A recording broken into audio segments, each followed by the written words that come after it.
Stop that. Stop that.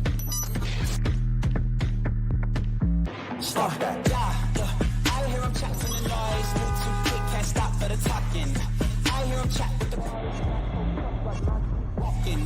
Just too sharp with the prize. White girls let it tell me I'm awesome, yeah. Hot like fire on the pan. If you wanna touch my please use caution. Cold like 0 degrees. I'm out the cage, gotta let out the beast. Revolutionary, gotta let out the streets. Locked in a cage, I'ma let out the sheets. You can't go out, man, forget my peace. You take the west, I'll take on the east. I'ma put him in the cage, never let out the. I hear him chat to the noise. Move too quick, can't stop for the talking. I hear him chat with the boys. Man so tough, but man's keep walking, yeah. Just too sharp with the prize. White girls, let it tell me I'm awesome, yeah. Hot like fire on the pan. If you wanna touch my please use caution. Stop that. Stop that. Stop that. You have heard me, Stugotz, over the years and seen me be way too hard on myself for a variety of silly things. I'm trying to get better at that. But I went home yesterday, and as I'm leaving here, I'm feeling bad for any number of failures on my part that include not being able to wrangle Mike Ryan all week. Like just not being able to control him, making everyone insane with University of Miami talk. Because, of course, that's how that season is going to end and how he's going to combust. He was reasonable in faking it the first day, and then Stugotz said he was disappointed in him, and then it just unleashed a rodeo bull. I would not allow it. I wanted to see some emotion from Mike Ryan. I wanted him to fight for his team. Right, you wanted some, and one day turned into 3, and then everything got hijacked. I'm sorry. Regardless, the thing I aired most on yesterday, there was something sitting in the middle of our show that we just walked away from way too quickly. And it's Jessica and her father watching Notre Dame and calling each other assholes when they're getting just 100-yard returns to get them into the playoffs. Like, I want to know more about what's happening in this household. I want you to paint a picture for me that has more details in it on how crazy it is to watch something like this with your family. There's nothing else quite like this, right? There's no sporting event that is this. There is a sort of unspoken thing with me and my dad where when we watch Notre Dame games together, like anything that happens from the first quarter to the fourth quarter, nothing else in the world matters afterwards. Like it happens, we watch the game, and then afterwards we pretend like nothing happened. So in 2016, Notre Dame was historically bad. 4-7 season. Their last game of the season came against USC. Adoree Jackson ran back a punt return, and my dad was decorating for Christmas because this is like a tradition. Every year when Notre Dame finishes the season at USC, my dad puts up Christmas decorations while he curses under his breath about Notre Dame. That's how you do it. In 2016, Notre Dame has no shot of making a bowl Did they game. win? They are terrible. They're is it a superstition? No, this is an anxious, like, I need to do something with my hands, so I'm going to obnoxiously and angrily string up Christmas lights. So in 2016, terrible season. Like, Brian Kelly might get fired. They can't make a bowl. The bowl streak's ended. It's over. This team stinks. This USC game basically is meaningless. And my dad got so mad at the kickoff or the punt return touchdown, he threw a Christmas ornament at the TV and broke the TV. Wow. Strong ornament. And like, it was like a porcelain dog with a Santa hat. Like, super embarrassing. Let's think stuff. about this for a second. There aren't many ornaments that actually would break the TV, right? None of those stinky. Right, the ornament didn't break. The balls, none of those balls. The balls would not break a TV. No, Dan. The but foam, I think.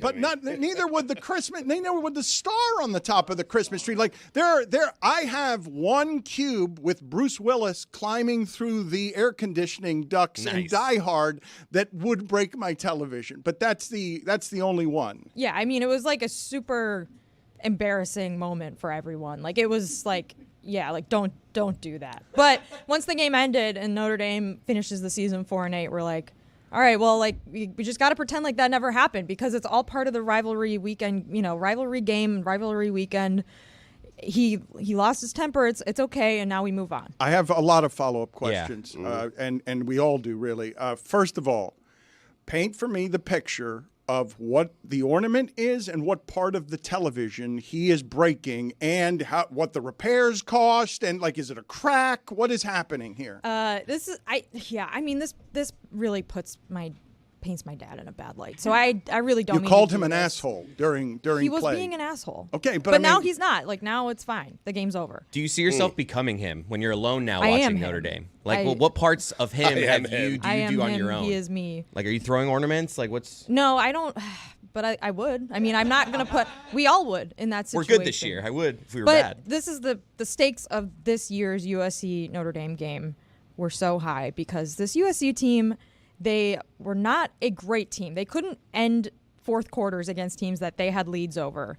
And they have a lot of talent, a very good offense. Their defense was super banged up, injured, but not very good. made stops in that game that gave the offense the ability to win the game. Exactly. And Notre Dame's best player, Jeremiah Love, was out with a knee sprain. So it was not What year are we looking talking great. about? This is 4 days ago. Right Oh, now. okay, my bad. Okay, not the So 4 Notre and 7 Dame- season. Right. I was confused too, You know Chris. what? Yes, all yes. right. I do have a follow-up question. Jess, so you said whatever happens within those 4 quarters, after that, you just let it go.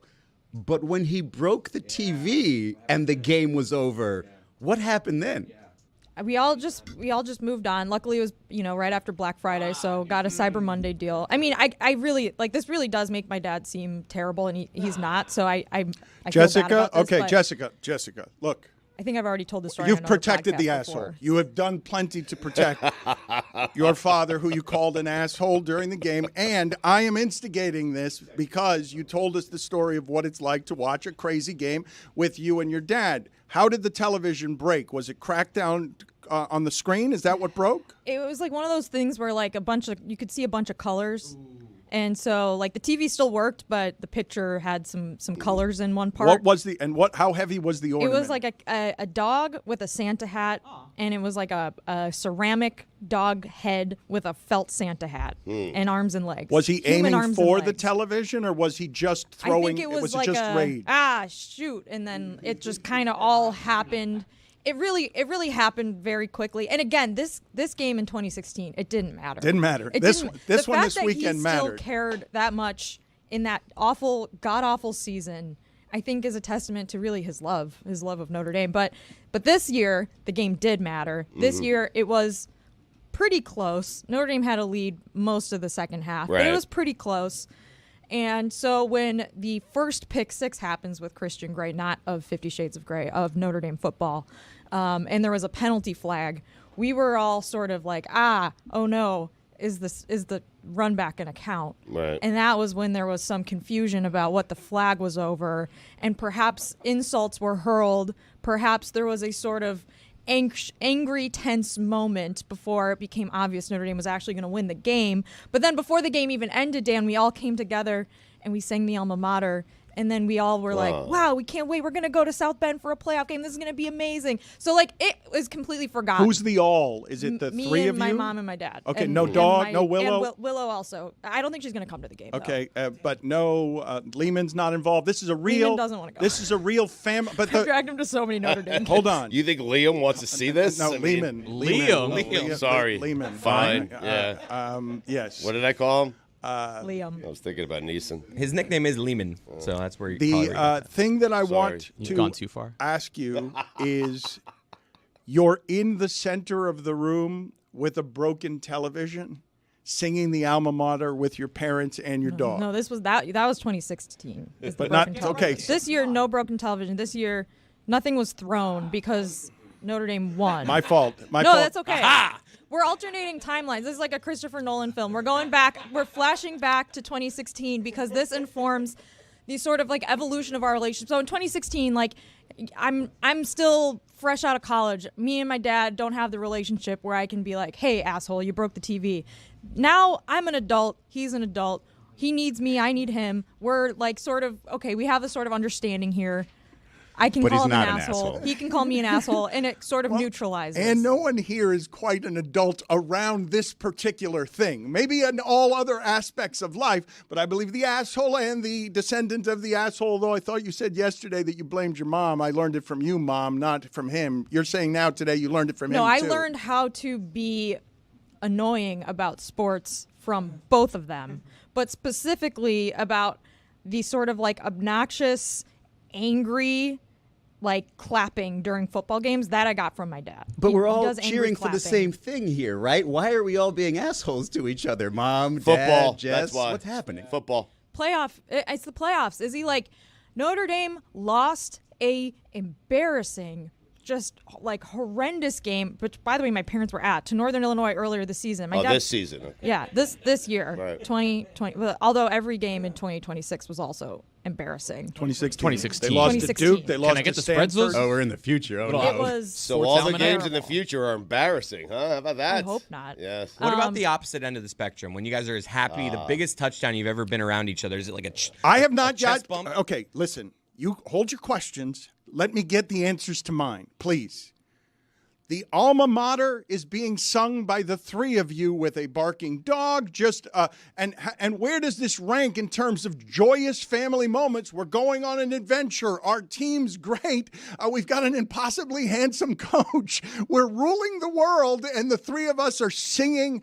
Like, where does this rank in terms of joyous family sharing? It was really great. And video team, that you're painting a picture right now that is inaccurate. There's no golf club smashing the TV. It was like and the ornament went flying. It wasn't like a God damn this TV thing. It wasn't like that, video team. So stop doing that. That's not fair.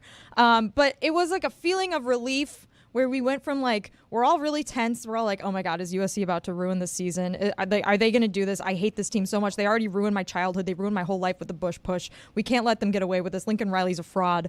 Notre Dame needs to win this game. To then immediate like sort of relief, and then immediately like, so what do you guys want to do for dinner? And we got a couple pizzas and we celebrated. And it was really nice. And we'll never speak of it again. We will never speak of it again. And will it happen again when we're watching the playoff game together at Notre Dame Stadium? Maybe. But then we'll never talk about it once the game ends. We'll never talk about it again. We have the same kind of thing, but not to sports, right? I feel like just in life, Cuban and Hispanic parents get upset and kind of things fly out of their hands in ways that are inconvenient for those that are standing in the path of the thing being thrown. But it's not usually for NFL or college football games because, like, my mom doesn't care if the Canes win or not. My dad does, right? But, like, he's not going to throw something. But my mom would maybe, like, una chancleta or, like, I don't know, like control. a remote control, maybe a wooden spoon for like cazuela. All of a sudden, you know, I'm roughhousing with one of my siblings, and then like, pow! Oh, Right, where yeah. did that Yeah, come from? that's the It way was my mom. She had said no juego de mano 11 times, and then all of a sudden, I get a spoon to the back of the head. Stugotz has to leave for a moment. Yeah. It's too bad that Mike's not here to hear why it is and how it is that he has to leave, because he's been tormenting Mike secretly with a private joke on God Bless Football for a while now, and that joke is to just bring on the guests that defeated the University of Miami. You got him? The week before. I don't know who he got, but he's got to go record with somebody. I usually get the coach of the team that beats UM. I didn't do that this year. I got the quarterback that beat UM. Let's go. Honda McCord? Yes, I got. Oh, my- I got the Honda Accord. Yes. I mean, that's great. However, I do want to know the logistics of winners get washed. If you win the last game of the season, does that mean he can keep showering throughout the entire offseason? Or if you get one shower, but then you have to wait till the next win to shower again? that will be next week, Fran Brown. Okay, good. Can you Yeah, please let ask me know. his quarterback, though, about Coach Stinky and that particular revelation by Coach Stinky? Sure. Yeah. Let's see what that produces. God Bless Football is exploding all over the internet. On Sunday, they are making out at the, I don't know if this is the end of an American tour, but it's the punctuation for the holiday season on God Bless Football's American tour. And we've got a Miami watch party. It is Sunday, December 8th, this Sunday, 12 to 5. It's Vivo Dolphin Mall. That's an incredible, fun, Miami, ridiculous place. It's a fun spot. I'll be out there. God Bless Football will be out there. Check it out. Vivo at Dolphin Mall. Very good enthusiasm. I don't know why people wouldn't flock right now and tailgate based on just the passion you showed in delivering that. I'll be out there. God Bless Football will be out there. I'll check be it out out. there. There we go. You did good Trump hands, splainy hands. You did good Trump splainy hands. I mean, that's what I during do that when I'm sec- explaining something, all right? You go out there if you want. If you don't want to, you don't have to. All Okay, right? you got to Come keep one, working. come all. You keep working on Trump, okay? Because I'm going to put a wig on you. And I want Shane Gillis 2.0. What about me, man? No, I don't Only a want couple him. more. that one's so good. It's over, buddy. I don't You want. got about a month. I don't want him anymore. Let me end with a boom. You are. You did. You pardoned your son. Like, You did end with a Come on, boom. anyone would do that. There's rockets flying. It's gonna happen with the next guy too. Blood's thicker than water. Who wouldn't appreciate a father pardoning his son? You spent yesterday pardoning your father. He parties hard, man. Your father yesterday getting mad at us for trying to help him. That was crazy. I was talking to him last night at bowling about that. I'm like, what did you do? You pitched a fit, and then you're like, out of nowhere, okay, fine, I'll do it. Like, that's how he realizes when he's wrong. That's exactly where it shifts. It just takes, he's on delay. You have to chip away at him. He's really stubborn. He's really stubborn. And he also thinks he's the only reason for his stardom. Like, he hasn't had any help. Be clear on that. Like, that there is nothing there except narcissism. And I will tell you that it was perfect for him to go from a genuine rage to you handing him Wu-Tang shoes and him dissolving into a puddle of, I'll do whatever you want. You've given me a gift. I am a toddler. I'm a 70-year-old toddler.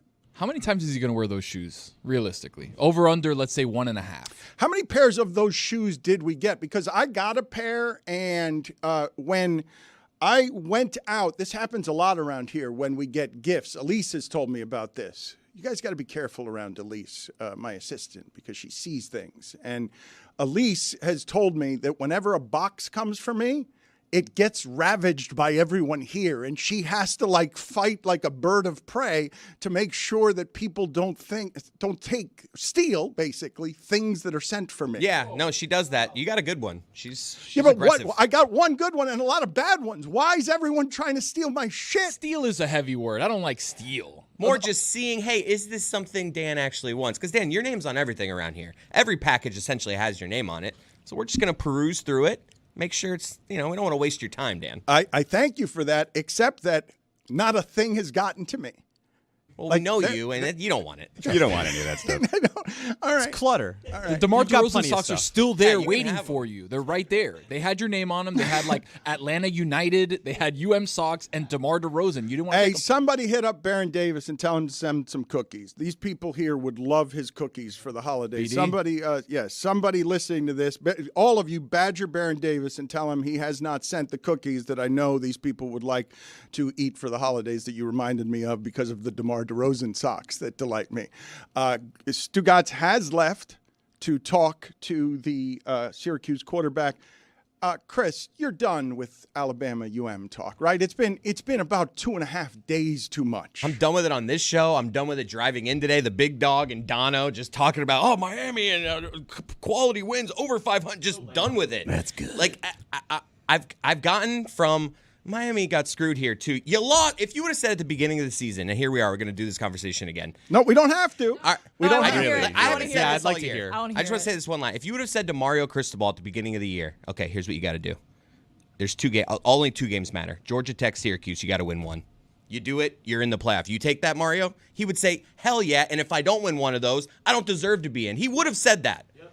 And now, that's what happened. So you're out. You're barely out. It proves how good of a season you had. You're the first one out, but you deserve to be out. I will tell everybody that Miami is spectacular for the sport in every way, coming down to the conclusion of doing more for the sport by missing the playoff than they would have done if they had played in the playoff with that defense, because we're going to spend this amount of time doing the thing that college football wants us to do when all we've got is the Army-Navy game. Argue, care, and argue. Make all your numerical arguments and try to do it on merit when we're going to try to keep disguising that this is something between a beauty pageant and figure skating. It is like the thing that I don't think that people are understanding about this, because they go to the committee and the committee is supposed to have the facts, and then you're assuming that the facts then support or make the conclusion Alabama should be in at 12. You do it the other way. Put Alabama first in at 12 and then find what you need to make the argument. Like, it's not, you guys keep thinking it's about merit. It's a beauty pageant. It's not merit. It is subjective eye of the beholder shit. Well, beauty being in the eye of the beholder, why is Alabama more attractive than, say, a Heisman potential winning quarterback with that type of offense? Because you keep harping on the defense, but nobody cares about defense, really. Offense is what makes you beautiful, isn't it? In terms of a made-for-TV event, if you've got a high-scoring offense and a great quarterback, you're more attractive. That would be my argument anyway. God, you guys just all hate football. You are the one who loves the 9-6 game. Again, I will stop Izzy there, and I'm with you, Chris. We'll move on in a second. In fact, we're going to get a palate cleanser with my father and 50 Shades of Grey. We're going to go back to that. Oh, well, it works. It's easy, and I miss my father's voice. I did not kill him. Oye, cuidado. I just miss his voice here on the show. I have not heard him around here in a little while. Go ahead. But I again tell you, Izzy, as you say all of that beauty, it's because you have to start with the idea that Alabama's going to get in because it's Alabama. Like, that is, I will not lose sight of what that brand is over the last 20 years. What that brand is as big a brand that there has ever been in that sport. And it's at the time of Nick Saban when he's dynastic. And Jeremy, you wanted to say something? I just don't understand how we can spend every single season saying it's so good for the sport when Miami is good because they're one of the biggest brands in the sport, and then at the same time act like a mid-major, like some team that, plucky Miami, like it's not a big brand just like Alabama is. If this was even... I'm not. It is a big brand. I'm stopping you on just like Alabama is. There is no such thing, and there may never have been any such thing as just like Alabama. Do you see Alabama here all over the country? Like you unless see you're UM talking stuff. Jessica's Notre Dame championship teams of Galloping Ghosts and Newt Rockney. 1988, Dan. 1988. No, you were alive. You were 20 years old. Don't pretend like. Oh my God, it's so long ago. I'm talking about when you're winning all the championships. You were at Kuda's. Not one you were or two watching of it at them. the bar. Not one or two championships. All the championships. Like the run that Alabama just went on is unlike any since Miami and USC were doing things like that over 5 and 6 years. Big brand, Miami and USC. We're doing it again. I need Poppy. Yeah, go ahead. You're right. And now, Poppy reads a passage from 50 Shades of Grey, page 186. He flexes his hips, so his pushes against me. Yes, right there. He runs his teeth along my shin, eases back, then slides into me again. So slow, so sweet, so tender. His body pressing down on me, his elbows and his hands on either side of my face. Oh, Anna, he breathes and he lets go. My name a benediction on his lips and he finds his release. His head rests on my belly, his arm wrapped around me. I just want to enjoy the quiet, serene afterglow of making love with Christian Grey, because that's what we have done, gentle, sweet lovemaking. The Galloping Ghost went to Illinois. You guys just don't know football. Red Grange, Galloping Ghost. They did the 100-year anniversary game with Illinois and Michigan this year. You know what? My bad. I was thinking just of the four horsemen, yes. time, and I'm sorry. I'm sorry that you know the 50s better than I do. Back when Notre Dame ruled the world, and weren't this is our third time making the playoff since the playoff was instituted. Jessica, and are you trying to argue with me that Notre Dame has been years? the same program in terms of winning championships that it was when it was ruling I'm just college saying, football? They're really good. They're very good. They lost to Northern Illinois this year. And they still made the playoff. How about that? And all you had to do was try to tie the game against Syracuse, and maybe you win that one, and you're in the playoff too, Dan. There was nobody. You're lashing out on You're all lashing out at Alabama and Greg Sankey and the SEC. You have no one to blame but yourself and Mario Cristobal for blowing it again. And you know what? If you had blown out Cal like you were supposed to and Virginia Tech like you were supposed to earlier in the season, I actually think better argument. But I think the committee said, wow, Miami struggled to win all their ACC games this year, all of them, and they lost 2. And for that, sorry, you're not in. Agreed on all counts. So stop talking about the goddamn Alabama-Oklahoma game. Who cares? It doesn't matter. Alabama might not even make it. But the team that is ahead of them at 12 deserves it less. Just looking at their record, like this stuff can't. Like if record has never mattered, ever, in the history of the college football playoff, it's never mattered, ever. Okay. The record, we're acting surprised. It's never mattered. It is an invitational, like you just said. There are teams that they prefer to have over others, but it's based off resume, and they have told us year after year after year after year, if you're going to lose games, you need to have great wins, and Miami had 0 of those. I think a losing position for Jeremy is cutting him off with my father at every turn when he starts talking. And now, Bobby reads a passage from 50 Shades of Grey, page 343. I groaned and run my fingernails across his neck, and he gasped a strangled moan. You're going to unman me, Anna. You take me. I sit down onto him, reveling in the fullness of my possession, reveling in his reaction, watching his unravel beneath me. I feel like a goddess. Anna, touch me, please. I lean forward and steady myself with my hands on his chest. Come on, baby. I need this. Give it to me.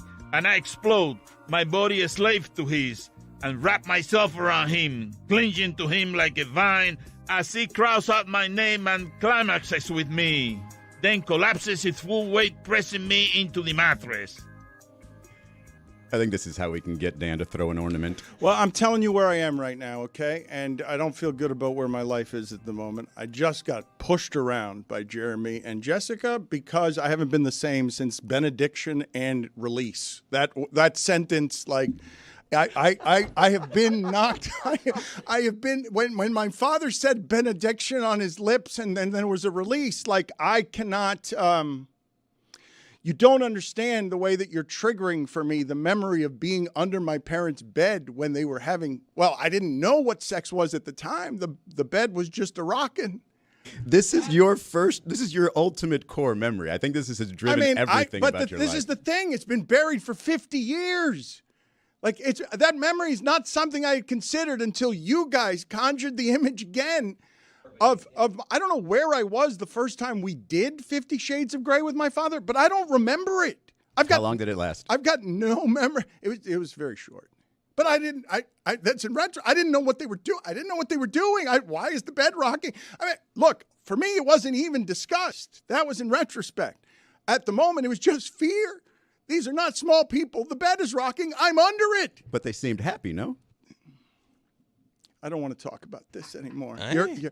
Your follow-up questions are unpleasant. Needed, I would say. And disturbing to me. It's okay. That was your core memory. Mine is the bush push. And that's, it influences how we live the rest of our lives. I still have follow-up questions about watching the game with you and your dad and the alma mater and the emotion of the moment. You are singing the alma mater out loud because you are in the playoff as a family. This is the most wholesome middle America thing I think our show has ever done. Tony, have you seen a lot of wholesome middle America things around here? Around here or around Miami? No, around here. I'm talking about our show. If I say to you, okay, look, if you told me, give me the family that sings the alma mater around its television after a home win, I'm going to go ahead, that's the Taches. Never once in my life. No, I don't see. Hold on, Dan. I don't see Jeremy's parents rallying around a football game.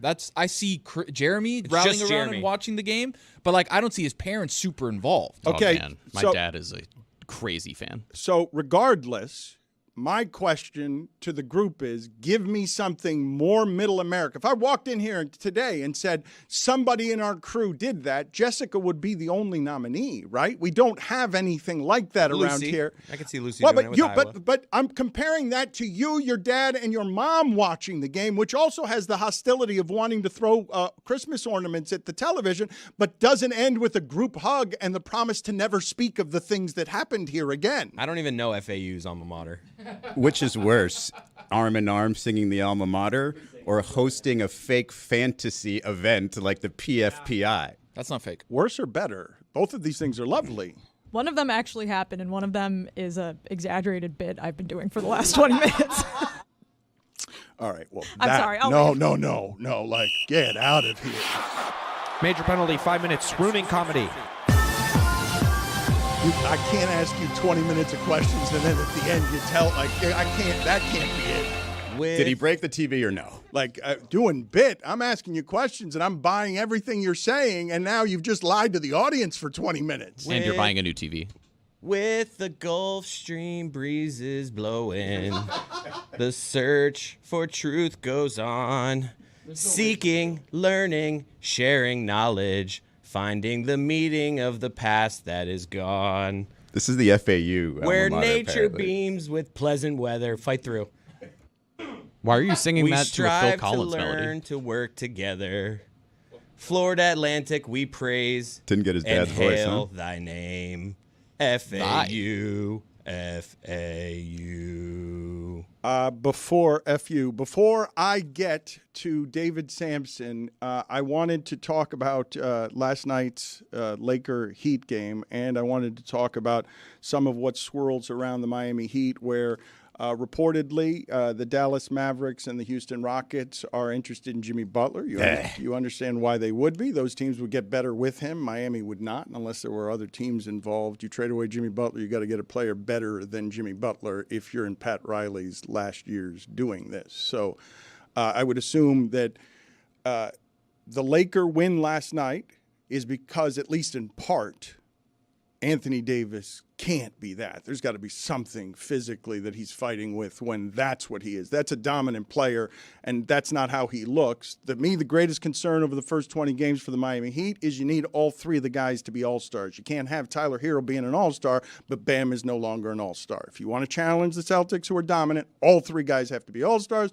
and you can't get Tyler Hero his, and then Bam's just a mess for 20 games.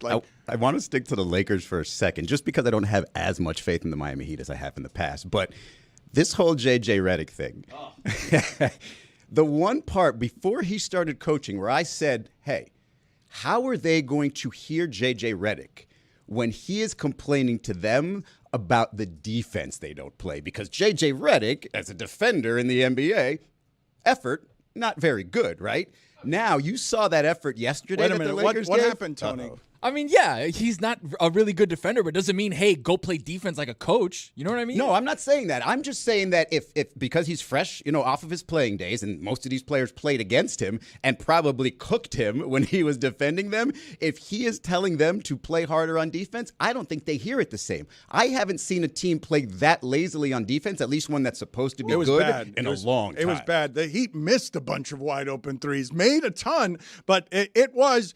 I don't know how you guys measure this stuff. It's always hard for me, right? I have not seen LeBron James's aging process, but if you're going to see it, it's going to be on defense, right? Like if you're going to physically see the guy who looks the same and looks a little older, some stubble and stuff, but he's statistically sort of the same, and you're physically watching him trying to make the assessment, defense is where that's going to suffer. J.J. Redick and LeBron, we're talking about LeBron playing all 82 games this season. I imagine, as the Lakers, this has never happened before in the history of the sport.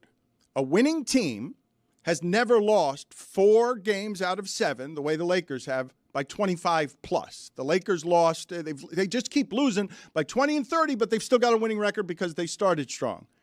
And right now, what arrives to the Lakers is J.J. Redick having the realization of, holy shit, we talked all that time on our podcast, and I didn't actually account for LeBron's aging. Like what it's going to look like if Anthony Davis can't be the best player on this team. You cannot ask the best player on your team to be the oldest guy in the league. Like that's not, and he played in the Olympics. And he's got more mileage on him than any player who's ever played. Like, I think I can say more mileage, even in the age of load management, plays all the time, plays for 20 years, and just wrecks his body. I'll take it even further. J.J. Redick got a LeBron James for the first time in his career, probably since the beginning, where it's not championship or bust.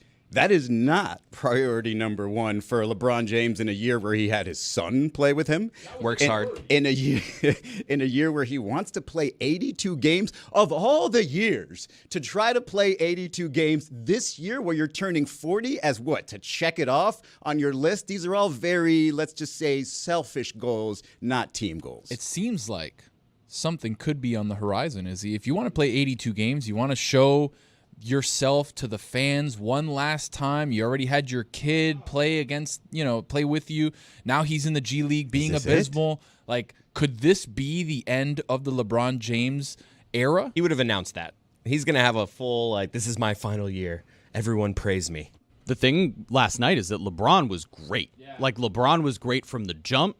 Offensively, even defensively, he was making plays, causing havoc on that end. Anthony Davis was the issue. In the last 2 games that they've played, he's been abysmal. It's his 2 lowest scoring games of the season, 14 points and 8 points in blowout losses to Minnesota and Miami.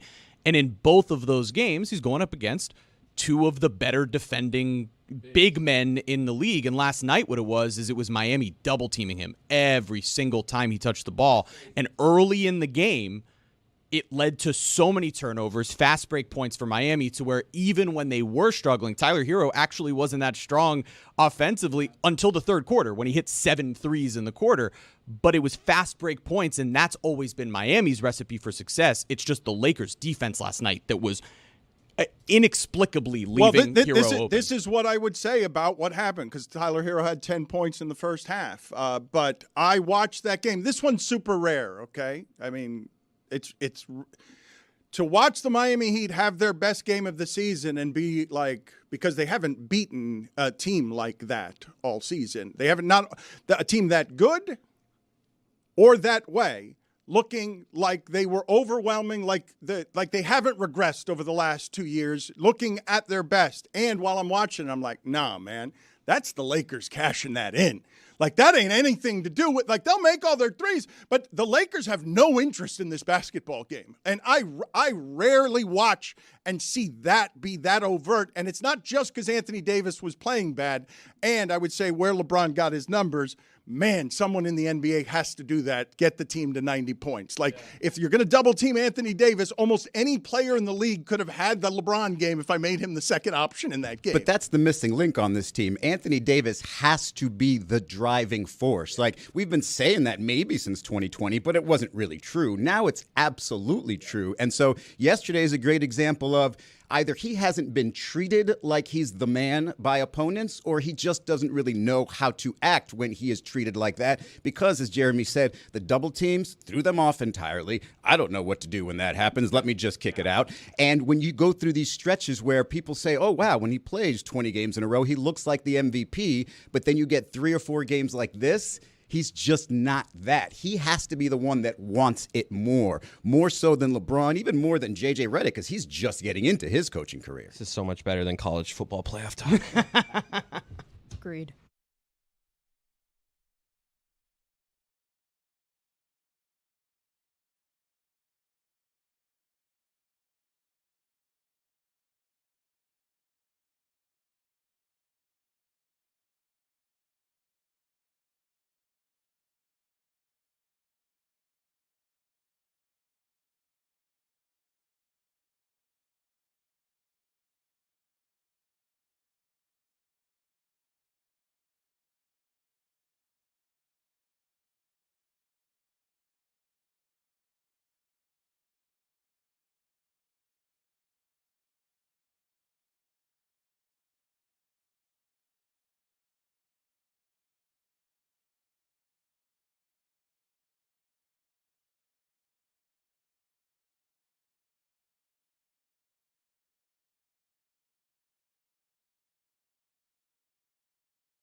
I bypassed. Dan, what's in your hand? Mike, organic as always. This is the coloring book that we are selling at lebatardaf.com. And you will see here, it is autographed by me, and everybody will autograph about 500 copies of this book. All of you, I've seen the books. They're all stacked up out there. Giant stacks of coloring books that will be signed by every member of our show. Right now, though, we're having some difficulty corralling Stugotz. I just saw him one of the security video cameras. He was waddling through the parking garage, smoking cigarettes, not signing the books. Mike, I don't see your signature on these books. Have you signed any of the 500 I've signed books? several books. Okay. Just picked one that didn't have my signature on it, but we're doing this in rotations. Everybody but Stugotz. I will tell you, Stugotz will end up signing this, but I am proud of this book for a number of reasons. One of them is that my brother, is an artist, and Angel Resto does the art for my brother now that my brother is gone, and this is a memory of my brother that is meaningful to me, that we are doing to celebrate all of the ways that we look different than the average show. So LeBatardAF.com is where you go. Mike, thank you. You are very good at these just natural, organic tosses that don't make these sound like a commercial at all. Exceptional work from you. It is rare, I would say, that something that happens on this show startles me. It just catches me totally off guard. And I will tell you that I have been just neglecting what is clearly a superstar talent in our building that I did not know was just hiding in the kitchen area and losing her wallet and doing basically war video photography that gets her pepper sprayed. And she's a very eager and likable person. But I had no idea that she had the voice of an angel. And so Rose was pepper sprayed, and you guys stunned me yesterday when I realized Rose, who speaks in a very thick accent, loses that accent when singing.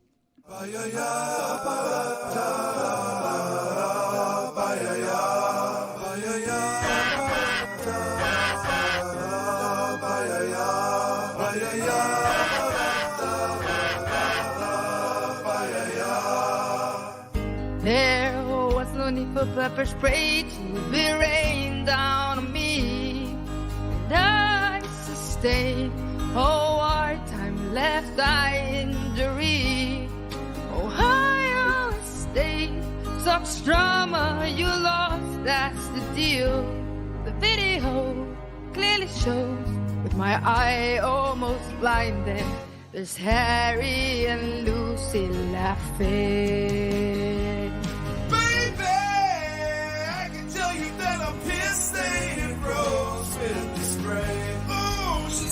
Like the goose was stamped on with heels, yeah.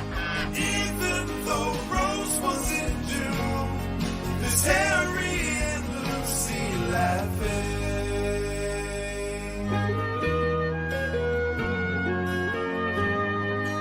Even though I wasn't doomed, there's Harry and Lucy laughing. How is it possible that the same person who produced that goose sound is the person who sounds like Shakira in this song? It's impossible. Dan, I spent the majority of last night listening to this song on repeat with my wife, and I was like, because she knows Rose, she's obviously been to MMA hangouts and stuff.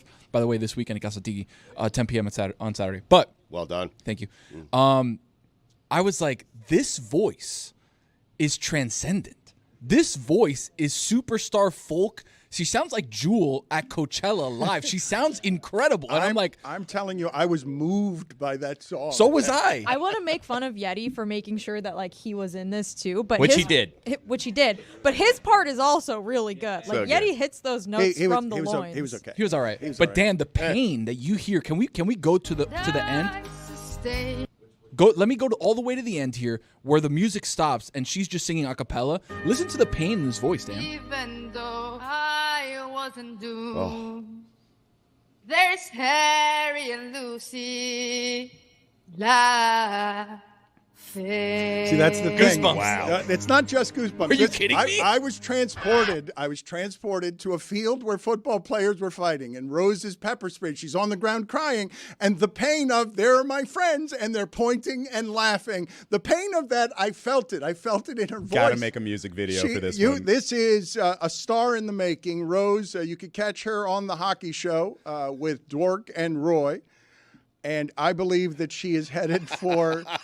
What are you laughing about, superstardom. Izzy? What's that so funny about Dork? I had the same reaction. It is. To be honest. It's, You can catch her on the hockey show with Dwork. It is. I don't know. You're laughing at the guy's name. I don't know. You guys are laughing hysterically at the guy's name. I was just saying his name. He gets it. It's a funny name. You know what? Izzy, you're gonna have to get out of here. Why? What did he do? I liked your joke too much. It wasn't a joke. It was just a name. Yeah, but I just said a name and you derailed the show because I got to get to Samson. Let me get to Samson. David Samson is here of Nothing Personal, and we've got serious business things to discuss with him. And also, we really do need the nation to understand that Rob Manfred has stolen an idea. Yes. Now, we have the sound here that Stugotz proves that we invented the idea of the golden at bat and that Rob Manfred stole it. But David Samson is now claiming, because we haven't gotten that off the ground yet, David Samson claims that we are all roar and no reach. And if this happened to a show people were listening to, this kind of thievery, that the commissioner rejected Stugotz's idea laughing, and now he steals it without crediting Stugotz. The sound you're gonna play for David and the audience is from August of 2014. Right, but Samson is here to claim, look, Samson's got a different claim, and you were yelling at him yesterday on air. Yes. Because Samson claims he invented the golden at bat.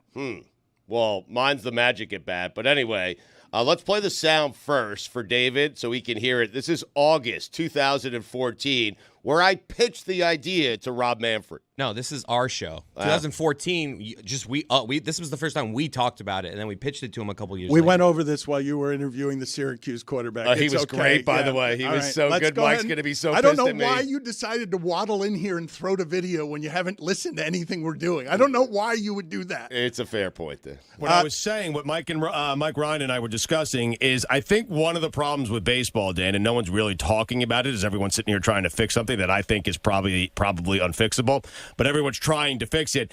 The real problem with baseball is when you go to a basketball game, you go to a Cavs game, you're going to see LeBron James for 90% of the game, and he's going to give you 27, 8 and 8, and you're probably going to see a dunk or a pass that you've never seen before, and you're going to leave happy. When you go to a baseball game, an Anaheim Angel game, you're going to see Mike Trout every third inning. He has a better chance of going 0 for 4 than he does going 4 for 4 with a home run and 4 RBIs. And you're going to see Howie Kendrick just as much as you're going to see Mike Trout. I go to a Cavs game. I'm not going to see John Lucas III. I'm only going to see LeBron James. John Lucas III is a backup guard. I know you're having Mike check it right now on the Cleveland Cavaliers. I'm not going to see him. I'm going to see LeBron. So what I'm trying to figure out, Mike and I are trying to figure out, is I want to go in an Angel game, and I want to see Mike Trout every inning if possible. So what are the magic at bats? How are you doing the magic at bats? Like each manager has like 4 or 5 magic at bats in his back pocket. All right, so let's say it's like Mike Trout gets out in the first inning, but in the second inning, it's second and third, and there's one out. He has the option in that spot of putting Mike Trout back in the game. You see Mike Trout 2 innings in a row. Genius. That's his idea, and his idea allows for a certain amount of theatrics. Like you could like throw like something like a smoke bomb or something. Magic at bat time. Like you throw out the smoke bomb onto the field. Yeah. Okay. A smoke bomb. Yeah. Just like a little firework, like a little cherry bomb. Magic. Okay. Yeah.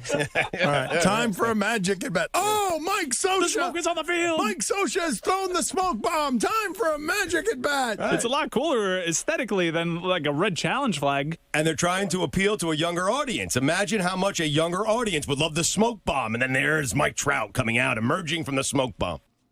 A wise and smart television sports show that was immaculately produced and spoken would have gone to the sound of Stugotz telling that directly to Manfred and Manfred laughing it out of the room. Yes. But now you have your proof from 10 years ago, Samson, that Stugotz invented the magic at bat. Why were you shaking your head no throughout that?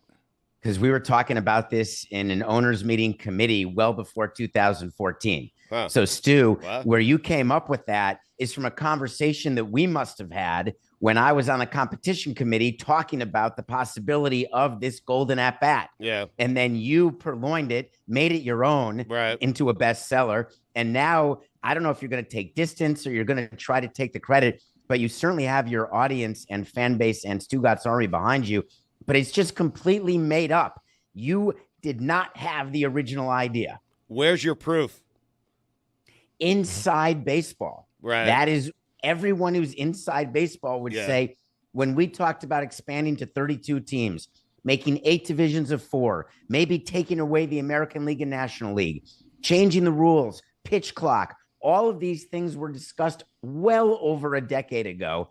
And it's just funny to me that you're trying to glom onto it. And it's even funnier that I should try to separate myself from it because it's being laughed at as a total mockery and you're running toward it. So maybe I should just give it to you, but I can't.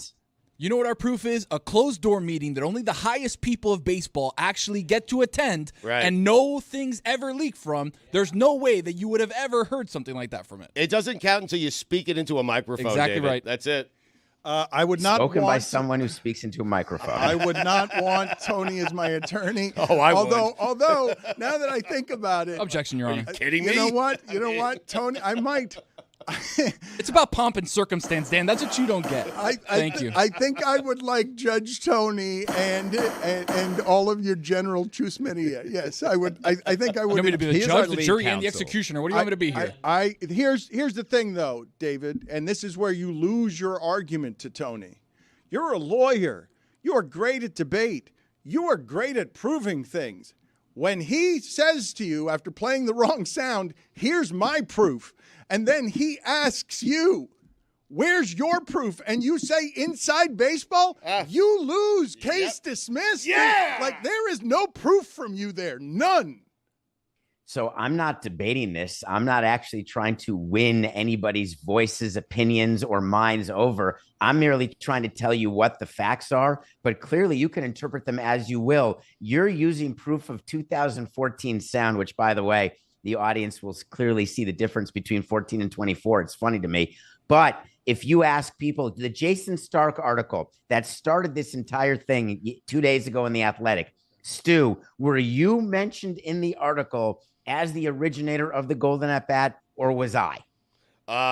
Maybe it was you. It should have been me. I mean, I'm just. This is why we're outraged as a show. Like, if we had genuine reach, people would take up this cause and understand that Rob Manfred has stolen a perfectly good idea, intellectual property of our favorite court jester. One that he rejected when he was on the air with me. Laughed at. Yes. That sound should be being played by every sports show in America. The commissioner of baseball, what are you laughing about, David? The commissioner of baseball had an idea that everyone is already talking about and laughing about because it represents more change in a rule than the sport has ever known, maybe since the DH, in terms of changing the numbers and absurdity. And this rule change was offered to him 10 years ago and stolen from Stugotz. Yep. And in a week of great jokes where he's a bestseller with a book that he has neither read nor written. Well, that's not fair. I had to read For it. Stugotz's best joke to be better than that one? For Stugotz's best, you know the week Stugotz is having. A church didn't have enough pews for what it is that he was bringing tonight with Greg Cody, dragging Greg Cody's lifeless enemy of fun corpse to the church to sell books. He made a better joke than that one. The commissioner of baseball is being laughed at for a terrible idea. A terrible idea that they do not yet know is a bad idea stolen from one of the great idiots in the history of sports media. Thank you. Great idea. The interview that you are referring to, by the way, within the halls of baseball has been erased. There is nowhere that it's talked about. As a matter of fact, if you ask the commissioner, he would deny that he ever went on a show with you. He would. You're right about that. He would deny that. Bad news. It's evidence A1.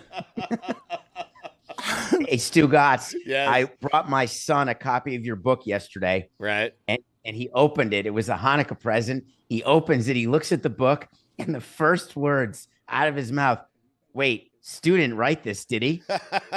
He knows me well. Can you imagine? And congratulations to you for spending quality time with your son. I mean, It was talking about you. And then we went to a dinner where there were other people talking, so it was fine. But I will tell you that for him to have that reaction, he's going to share it with all of his friends in his apartment and in his area because he wants to be the judge and jury about the quality of the writing. So I'm looking forward to giving you a report on that. All right, so David does his own show within a show. He's been talking for a long time to himself. I showed Jeremy how that works one day and actually walked him into a room where David Samson was alone with his thoughts for 50 minutes and put him in front of the television and just sort of said to Jeremy, you're not going to ever want to do this in your life. Talk to yourself for 50 minutes. Look at what it feels like. David Samson within this show is talking so much now that he does his own show inside of the show and just drops in, I was at dinner with my son and other people were talking, so it was fine. And you just throw it in there, and what are we supposed to do with that if you're not going to explain? Like, did you not want to talk to your son? Who are you trying to tell that? Like, why is that detail in the middle of that story?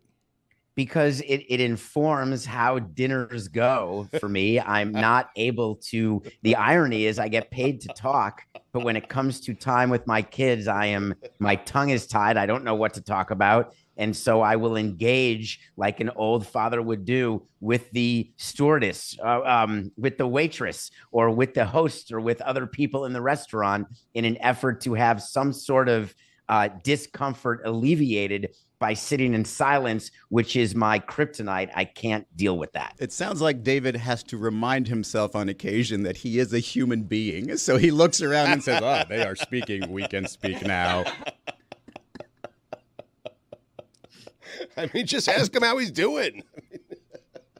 So I come with it like a list of things I put in my notes. I make a list of things that I want to cover or that I want to ask, so I can foment conversation. And so I'll say how are classes? What are plans for graduation? What is going on with an apartment for post-graduation? Do you check them How's off? your social life? So I love where your head's at. The problem is I need the reading glasses. So it turns out that I'm pressing buttons on my notes during the dinner and I'm erasing stuff that I need to get to. So I have to hit the undelete button. So what do? I excuse myself to pretend to use the restroom in order to recollect my thoughts. That actually happened last night. I kid you not. Maybe it he's was not not human. smooth. What did you say is? I said maybe he's not human. No, I am. I want to be better, Izzy, but I just can't think of anything to talk about. If he can do a song, I want to be a human, and that cry that you just heard, but I am, he just insisting from the bottom of well of empty loneliness where he lives, but I am a human. I talk about billion-dollar deals every day, all the way to the grave. It's nothing personal.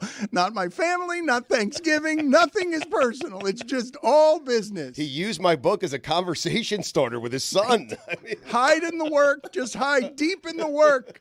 Hide deep in the work, David. Talk to yourself. Do a show within a show. Go deep into your narcissism so you could die alone. This is even better. I'm sorry, but I had my pile of Hanukkah gifts ready to go, and I have a stack of Stu's books that I have because I bought to support him. And as I'm leaving to get on the train to schlep for the dinner, I was like, wait a minute, this is perfect. I get on my phone, I add, discuss Stugotz's book, and I put the book unwrapped in the other present. Is this one of your better or worse Chinooka gifts? Because I think it's a horrible gift. No offense, Stu. Not David. Oh, I think it was perfect. It was like 4.5 minutes of conversation. It way outkicked its coverage. He timed it. Do you ever timed the conversation? Do you ever use Coca to produce your dinners with your son? Like, Coca, what can I talk? Give me some questions. No, I just do rundowns. No. No. That can't be true. Come No. on. David, you don't do No. that. David, come on. David! David! Stop. Can we stop? No. We have to stop. No, we Is this can't. live? Is this live? No. Okay. Yes. Then we can keep going. David! I want to see a rundown. What's a rundown? Read Danny, us you a have no idea how uncomfortable it is for me to spend alone time with anybody, like any of my children or people in my family. So I need lists. So I do it, whether it's dinner with my mother or whatever it is, I have a list. Look at this. A palpable sadness is swept over the room as you laugh and I'm sorry. No, I'm sorry. Be sorry to your family. I mean, do you believe your own plea that I am human? Do you have proof? My heart is beating right now at 52 beats a minute. I feel good.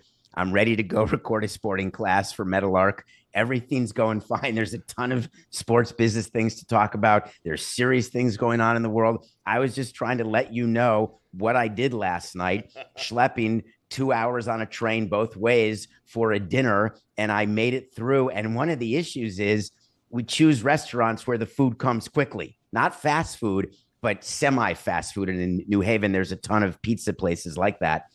And so I'm able to really get through it perfectly and then get to the train station early. Can I get some help from the room, please? Because Izzy was very nice and soft about, no offense, Stu, but that's a terrible gift. And I wanted to hurl Izzy into the ocean. It's a great gift. My man. It's this holiday season, StugottzBook.com. There is no better gift. Like, it's one of the best jokes this show has ever told. Like, what do you mean it's a terrible gift? I really was surprised that Stugotz ate that from you. I mean, how many gifts does your son get, David? Is that the only thing that you're giving him? 8. So it's I actually think that 7 because one of them is a donation. But so 7 gifts, but eight total gifts. A donation, like to the human fund? Like, what do you mean? You're donating something to somebody else? You're giving my present to some other guy? We do a charity as one of the gifts. One of the nights. It's weird. I mean, it's the reason for the season, Tony. Sure, yeah. Weird? I mean, giving charity on someone's behalf. What if they don't want to give charity? What if they want the gift? I mean, from dad, you know? You think it's weird to give charity as a gift? I think there's not a single kid out there that wants dad to write a check to a charity as opposed to getting a gift. In David's defense, it is a tax write-off, so. Right. Heavy Chinooka. You can make that like another thing you guys do, like give me my 8 presents for Hanukkah, but also on the side, we can also do the charitable thing after, you know? I get all 8 and we do something else, you know? So You're this the is another non-human thing. now, Tony. No, this is a very human thing that we do is that there is for charity, we make sure that the 3 kids get together each year to decide amongst themselves which charities they want to support. So it foments closeness in the family, except then I got uninvited to participate in it. So now the 3 kids do it Jesus. on their own. All right, wait a minute. What happened with Thanksgiving? How'd that go for you? I took whoever had the over of 90 minutes wins. It was 118 minutes. I was in and out. And apparently there was all sorts of things going on that I was not aware of. Why? Because I was able to do Meadowlark work at my sister's house, which enabled me not to have to be at the table. And there were assigned seats where I was put in the perfect seat at the end where I could just leave and come back whenever I wanted. But I felt so guilty not interacting with people at the end of the table that I ended up moving in the middle of the dinner for about 6 minutes. And then I left. And it was pointed out to me the next day that I was the last one to arrive and the first one to leave. And people were wondering whether I was okay. Do you make your plate first when you're in a group setting like that so you don't have to touch the utensils after people have touched it? Another great point. It is a buffet. And my sister, as a gift to me each Thanksgiving or whenever I have dinner there, allows me to open the buffet every time. And I take fun. Some people, family members are weird. They go up 2, 3, 4 times to the buffet. I just go once, take everything I'm going to eat for the dinner, sit down, and then I'm finished and don't go back up. 2 seconds? I don't go back for a full second, but you go back to the sides. Mac and cheese. The sides that you really love. Like the plate's full the first time. Plate number 2 is usually about half the size, but just going back to the sides that you really want to go back to. I'm a one and done, Cody. That's it. One and done. You have to know what you want, take it, estimate properly, and then not go back there, because when you go back for seconds, everything's been ravaged. That's David, true. presumably these are people who know you and like or maybe even love you. It feels like they're putting you in an uncomfortable situation time after time. Do they just think about not inviting you next time? I mean, listen, things aren't going that well for me. So I think I understand now, Dan, why he does a show by himself is because he is not human. And if he doesn't talk for a good amount of time, he accidentally shuts down. But you can just not talk, David. You know that, right? Like at the dinner table, like you don't have to talk to anybody. You can just kind of sit there, do your thing, be on your phone. That's what half the people are doing anyway. But you have to know that when I'm at a place like that, so it's supposed to be family, but there's always ancillary family, which is not related to me in any way. It's related to the people I'm related to. And they're given instructions, which I appreciate because I've gone through with a list of what I'm allowed to be. I don't want to be approached to talk about things. And there was a violator this Thanksgiving. Someone came up to me and said, "I'm sorry to bother you. Would you be willing to talk baseball with me for a few minutes? Where is Juan Soto going to sign?"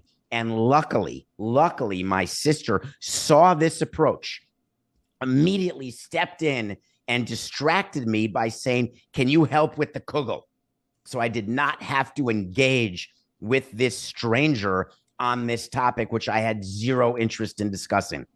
So those are also accommodations that are made for me, which I truly appreciate because I really don't want to engage in small talk with strangers. It was my father-in-law hit me last night with, "You hearing anything about Soto?" And it's like, what would I know? What would I know? Well, but hold on a second, though. Okay, so we're all in the information business, and David is an expert on both baseball and business. And it is funny to see this expertise on the Sporting Class and everywhere else when, I'm going to play the sound again because it's amazing. David Samson, who is close personal friends with Ichiro, was so worried once upon a time about the salary skyrocketing in this sport of baseball. No. That he got infuriated because he got infuriated that Ichiro, what, David? That Ichiro signed $100 million deal. And this also must infuriate David. Soto turned down $400 million from Washington. And I was like, how could he turn that down? Because now he's going to get between $600 and $700 million. And the Dodgers are deferring $1 billion in payment in the sport. And what's going on in the business of the sport is a bit crazy. But let's play the sound for the audience of David Samson many years ago talking about what an apocalypse the $100 million contract was going to be.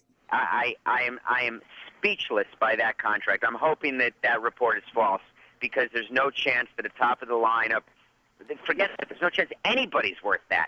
And Ichiro, who's led his team to 0-0. I hope you're wrong, Dan. It's unbelievable.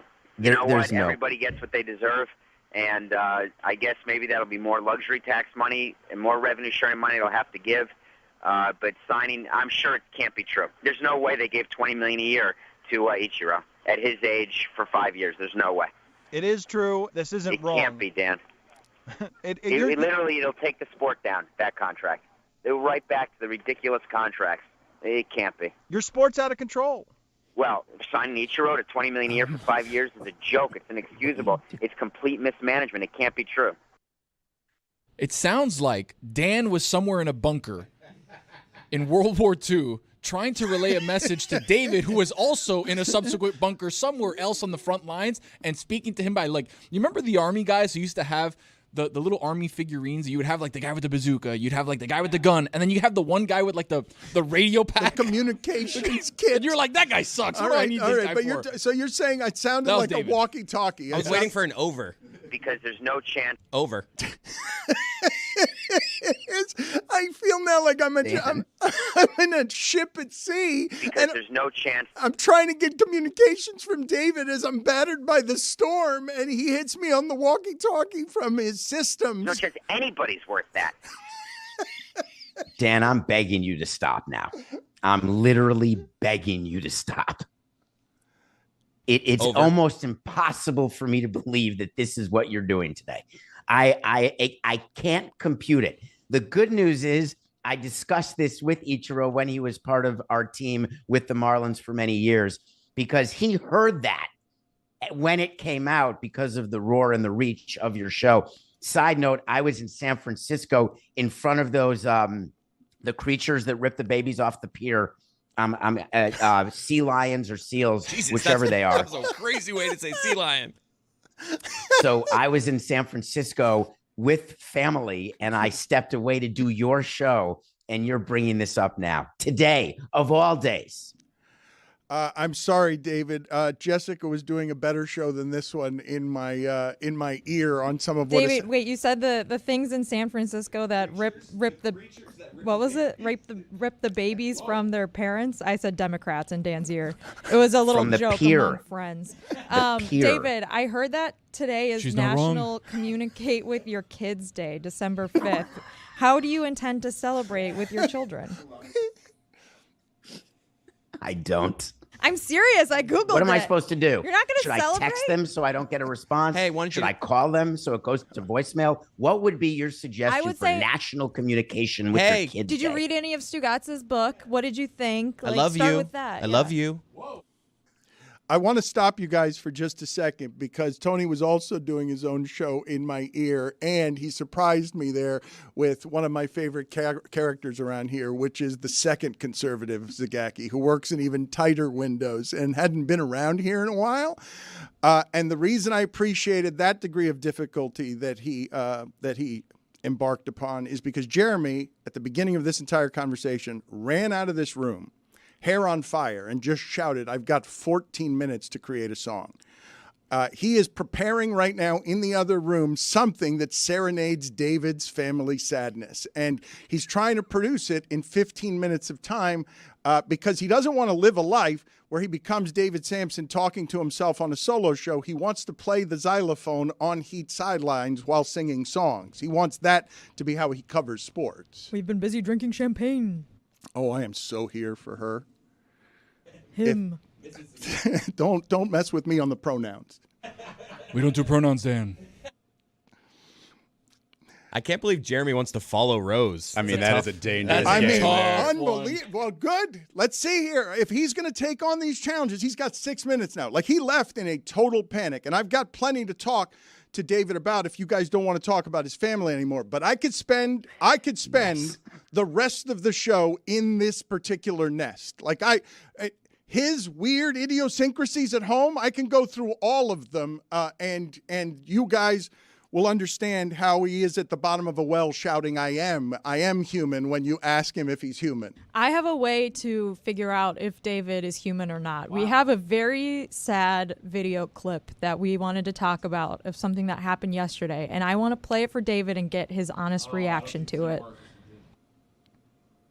It's a B-roll clip, so just talk over it. So this is Sister Jean, and she is at the game, and she is what now, 105 years old? 100. Oh. And she's in a wheelchair, and she has been a mascot for this team that is its most famous member, and they're walking right past her without shaking her hands, without touching her hand. She's got a fist out for a pound, and everyone's ignoring her. 28 did. 28 gave a little bit of a dap. I think the guy in front of 28 also had his hand out like he did. So I blame the guy in the sweater on the other side because he's getting all the attention. He's getting all the high fives. It's that guy's fault. I don't believe this was done intentional. I can't believe they would do this to Sister Jean. David, does this make you feel anything?